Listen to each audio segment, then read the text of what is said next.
Every person in this room has the perfect motive. Stand back! For murder. What do you mean?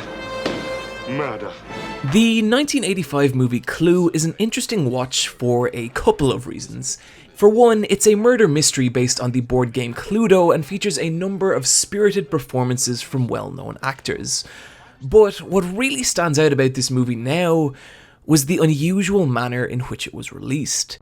3 different versions with 3 different endings were all screened across America, with the identity of the killer changing in each individual one, including a version where nearly every character is somehow the murderer. This was, of course, all done to keep the identity of the killer unknown. It stands as one of the most impressively elaborate and creative lengths a license holder has gone in keeping their audience unspoiled. And the reason I bring this up now is that if we fast forward a couple of decades, we can see license holders taking similar, if far less creative and admirable approaches to keep their properties unspoiled. Take Atlus, for example, publisher of the hotly anticipated Persona 5, which released to throngs of positive reviews and impressive sales figures. Right up until Atlus America released a statement claiming that anyone who uploaded footage past a certain point or that revealed key plot elements would face DMCA takedowns and risk the closure of their YouTube channel. The supposed reasoning behind these threats was to ensure that its audience remained unspoiled. While I feel Atlus is being more than a little shady with its motives here, it also does raise an interesting question, and that is, how much exactly does prior knowledge and context affect our enjoyment of a narrative? Or, to put it another way, do spoilers ruin stories? I think the gut answer for most people is going to be yes, spoilers are the worst. There's nothing quite like the feeling of having a major moment of a story pulled away from you, the potential shock and awe of such an experience now lost forever. And I think this is something that most everyone has experience in.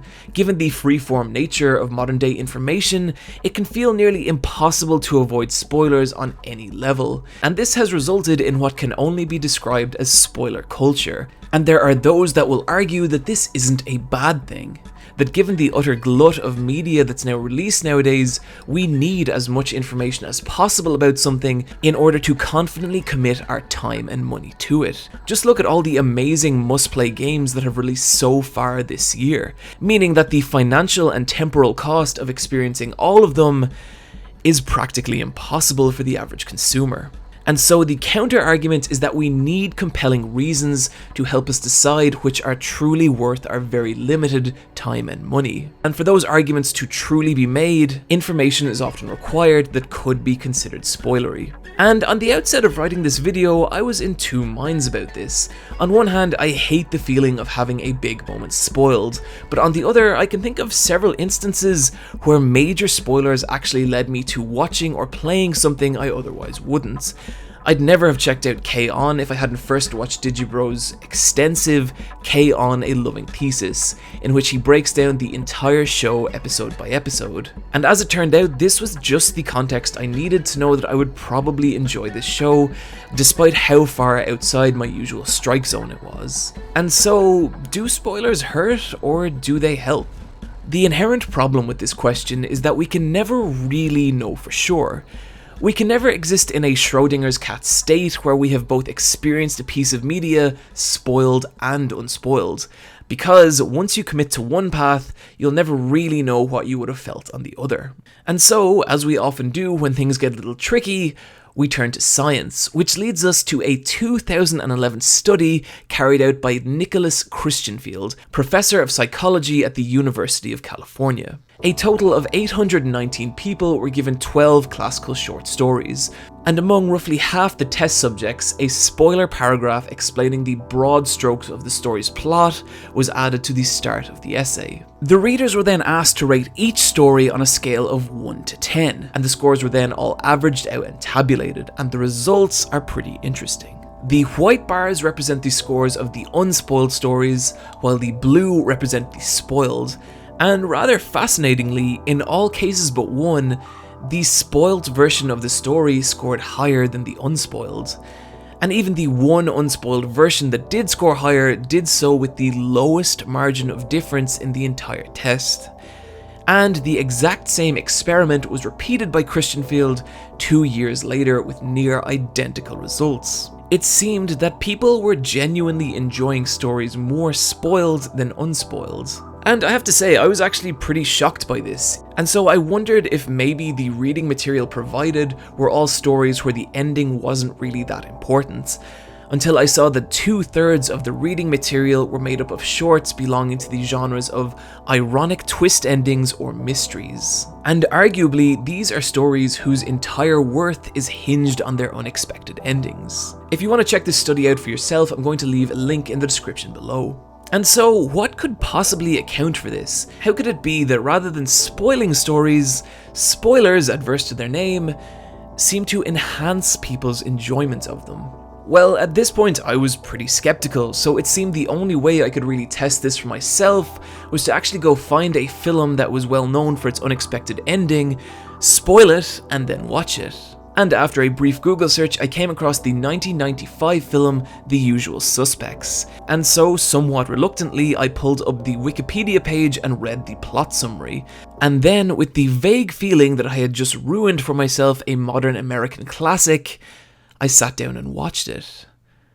And I really enjoyed it. The Usual Suspects is a good movie. The cast was great, the characters are fun, and the film was generally very well put together and directed. And even when I did reach the ending, I still got a kick out of it despite knowing what was coming. In fact, if I was forced to put an arbitrary numerical value assignment to it, I'd give it an 8 out of 10. Which is interesting because this seems to fall more or less in line with aggregate scores like IMDb and Rotten Tomatoes, which means that my opinion of the film seemed to fall in line with the general consensus, which in turn means that my enjoyment of the film didn't seem to be dramatically altered by the fact that I knew the details of the plot before watching, despite the film being constantly cited as something that would be ruined if you knew the ending. And so, what could account for this? I mean, sure, my homebrewed test is nothing beyond anecdotal, but I think it did give me the context to understand Christienfileds Study a little better. And when the two are combined, it starts to paint the rather unusual picture, and that is that while spoilers certainly change our perception of a story, they don't necessarily spoil it. But if this really is the case, then why does it feel so bad when something is spoiled on us? Well, after doing a little research, I came to two distinct answers, and the first can be found in a 2009 study which focused on the cheery topic of emotion and regret. And it was found that the cases that people felt the most intense amount of regret came from not mistakes that had been made in their past, but instead from the perceived loss of future opportunity. And with spoilers, that perceived opportunity loss is the ability to experience a story unspoiled with no prior knowledge of it. And so it could be suggested that the frustration and upset we feel at a piece of media being spoiled isn't necessarily related to how we will actually enjoy said piece of media when we do experience it, but rather how in the moment of the spoil, we feel that something has been taken away from us, which we can never get back. Like the regret I immediately felt after reading the plot summary of The Usual Suspects, despite the fact it didn't seem to affect my actual viewing experience of it. The second reason spoilers feel so bad relates to what I feel is the disproportionate value people place on plot. The simple A to B of a narrative. Character A does this, character B does this, they go to location X, and this happens, etc. And certainly, plot is the easiest part of any narrative media to understand and dissect, meaning that everyone can have a seemingly informed opinion about a story's plot, because everyone is well versed in describing simple narrative events, which leads to the commonly held belief that a film or TV show is its plot. Which is troublesome because plot is also the aspect of media that stands to be most affected by spoilers. But really, if we pull back and think about this, the plot is only really one small aspect of a much larger whole. Let's for argument's sake say that a spoiler ruins a film's plot. Just look at everything else we can still appreciate about it. You can't spoil a well-choreographed action scene or a great character design or a touching piece of acting, because these are all aspects that work on a deeper emotional level than just knowing if something may or may not happen. And I think the logical counter-argument to this is, well, the plot is more important than those things. To which I have to ask, is it?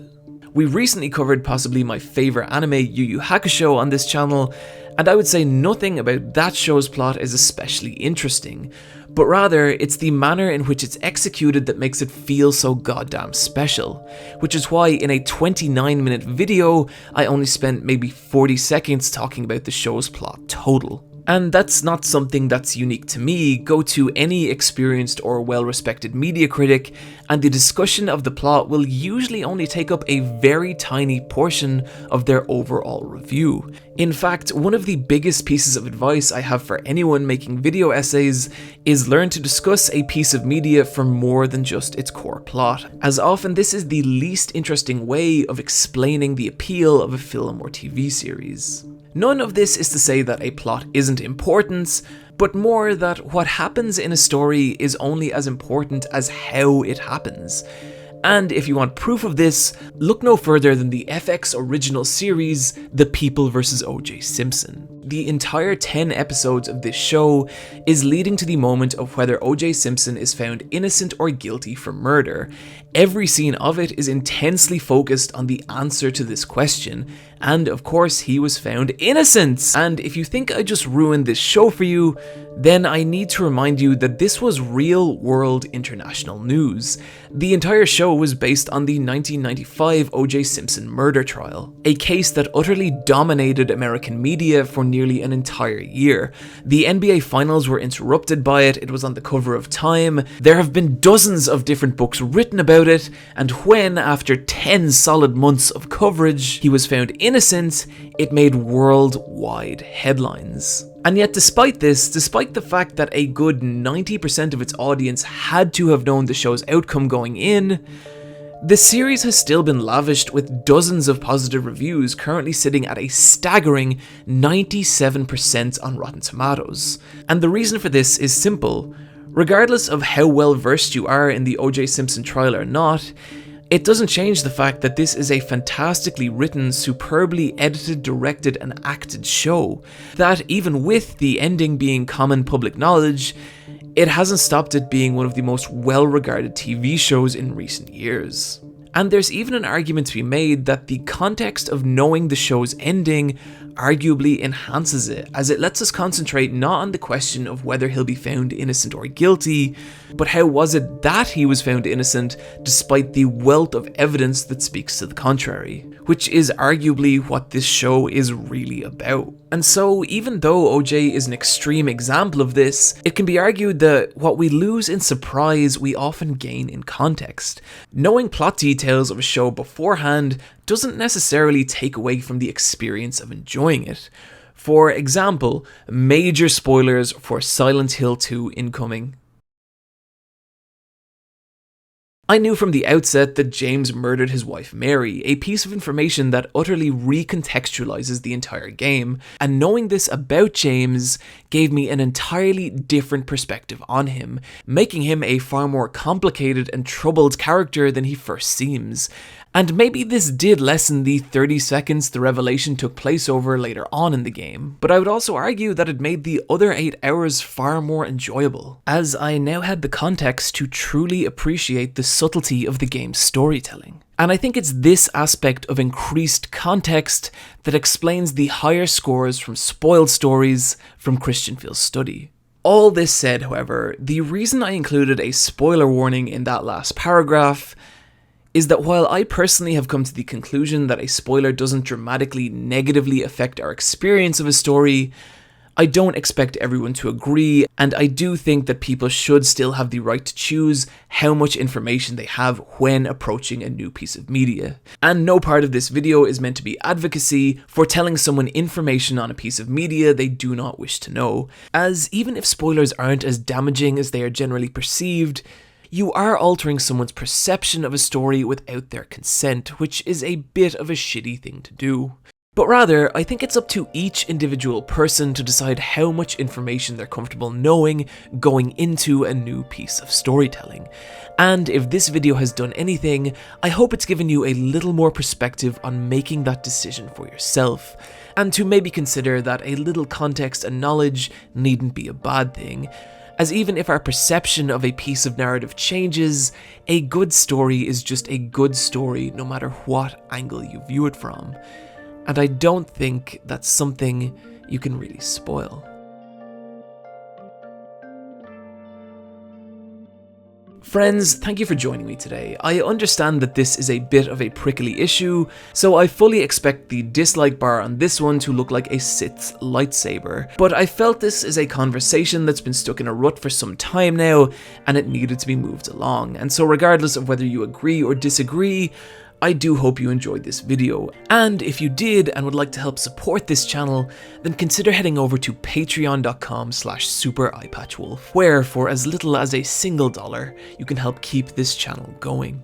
I will of course be back soon with another video, but in the meantime, why not come hang out on the Let's Fight a Boss Gaming podcast, where you can hear us discuss our crippling Persona 5 addictions, and maybe, just maybe, a little bit about hentai. Or come find me on Twitter @Eyepatchwolf. Friends, take care of yourselves, and I'll see you next time.